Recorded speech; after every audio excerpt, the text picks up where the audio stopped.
Oi, gente, tudo bem? Como é que vocês estão? Estava morrendo de saudade de voltar aqui, compartilhar um pouquinho com vocês os nossos pensamentos poderosos. E vou ser sincera, chorei muito lendo esse pensamento poderoso, que é o número 8, e que fala: Deus supre todas as minhas necessidades em abundância. Eu tenho passado por alguns momentos que me desafiam nessa crença, nessa certeza. E muitas coisas falaram ao meu coração e eu espero que falem ao seu também. A primeira coisa que eu lembrei quando eu comecei a ler esse capítulo foi de uma palavra que eu ouvi alguns anos atrás e eu quero compartilhar com vocês. Nessa palavra que eu ouvi, a pessoa comentou sobre a abundância de Deus, como Deus ele nos ama de uma forma extravagante. E ele exemplificou isso de duas maneiras: através das árvores frutíferas e através da vida marinha, do mar. E eu pesquisei no Google quantas árvores frutíferas existem. E são 73.300, que se sabe, né? Em todo o mundo. E eu fiquei pensando no tamanho, na quantidade disso, gente. É muita fartura, é muita generosidade. Vamos ser sinceros, a gente não conseguiria provar isso, experimentar todas essas frutas numa vida, né? Ou seja, até mesmo que a gente conseguisse, mas quantas vezes a gente iria repetir uma mesma fruta? Porque é muita abundância. E a questão do fundo do mar, eu sou particularmente apaixonada. E se a gente for parar para pensar na quantidade de peixes, de espécies, né, da vida marinha, algas, toda a vegetação mesmo que existe ali, cores, nuances, gente, é inimaginável. E detalhe, de um lugar que a gente não mora, de que a gente não vai entrar ali, de que a gente provavelmente gastará muito poucos momentos da nossa vida. Pensa comigo, mesmo assim, Deus pensou, quando ele entrar, quando ela decidir fazer um mergulho, eu quero surpreendê-la. Eu quero que ela tenha uma experiência incrível, uma explosão de sensações, de cores, de experiências. Então, esse é Deus.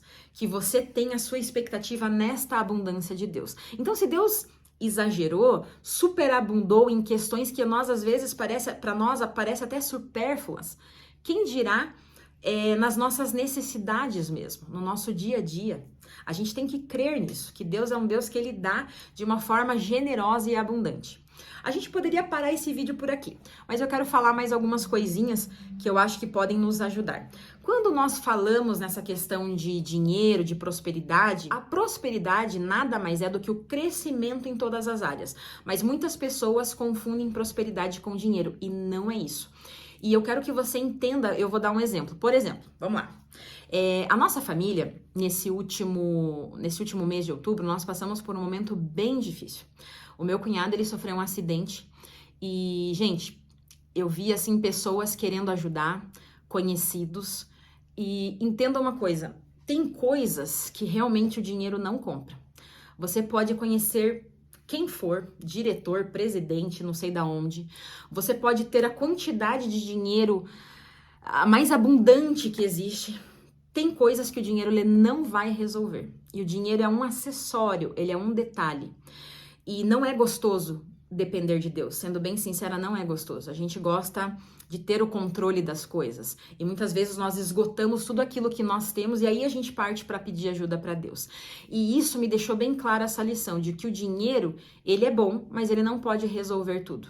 E nós presenciamos um milagre na nossa família, na vida dele, e dependendo única e exclusivamente de Deus.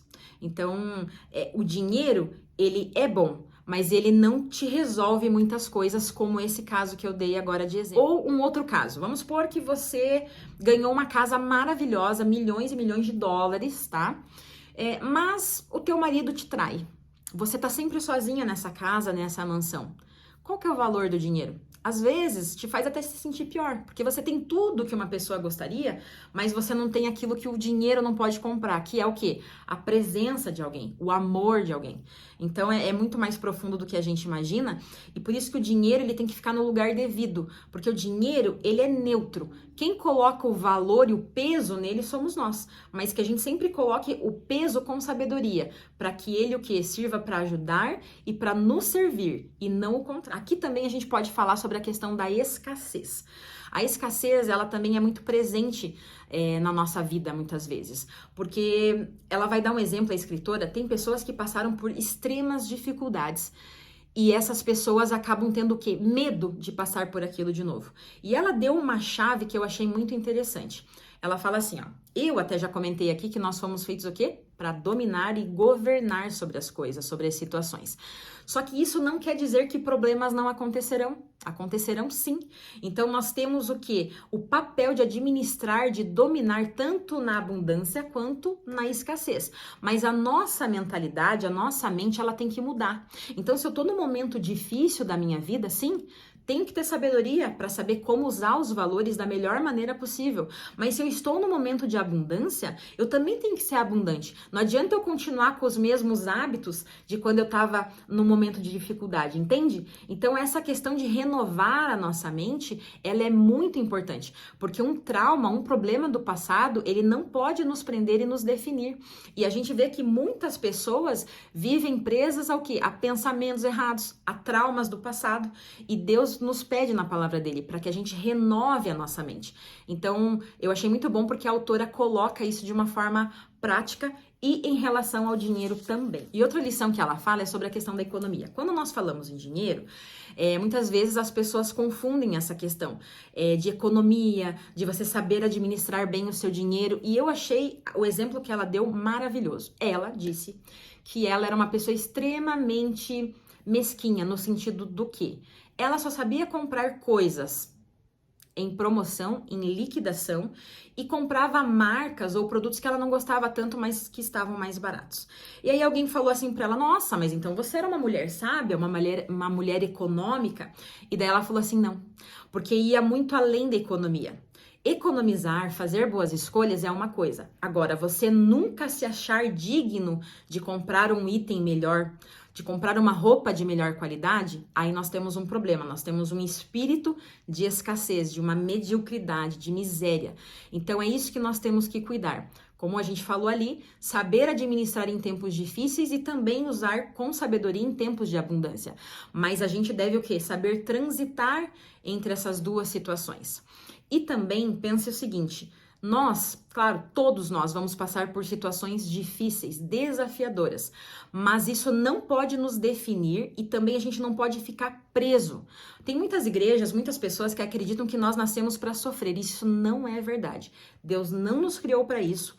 Se nós estamos passando por um momento de problemas, de dificuldades, isso é uma fase, isso é um período e isso vai acabar. Tenha as suas expectativas altas e as suas expectativas em Deus. E para finalizar, Deus vai falar sobre a questão da prosperidade com generosidade. Nós somos filhos de Deus e nós nascemos com as mesmas características que Ele. Mesmo que a gente não saiba ou leve um tempo para descobrir, nós também somos generosos. Então, quando nós recebermos grandes quantias, que a gente saiba ser generoso com a gente mesmo, com a nossa família e com outras pessoas. Que a gente continue esse ciclo de generosidade. Assim como Deus foi generoso conosco, viu valor em nós, para depositar algo bom, algo grande, que a gente faça a mesma coisa e repasse essa bênção para as demais pessoas que aparecerem na nossa vida. É isso. Eu espero que esse pensamento tenha te ajudado e a gente se vê no próximo Pensamento Poderoso. Até mais. Um beijo.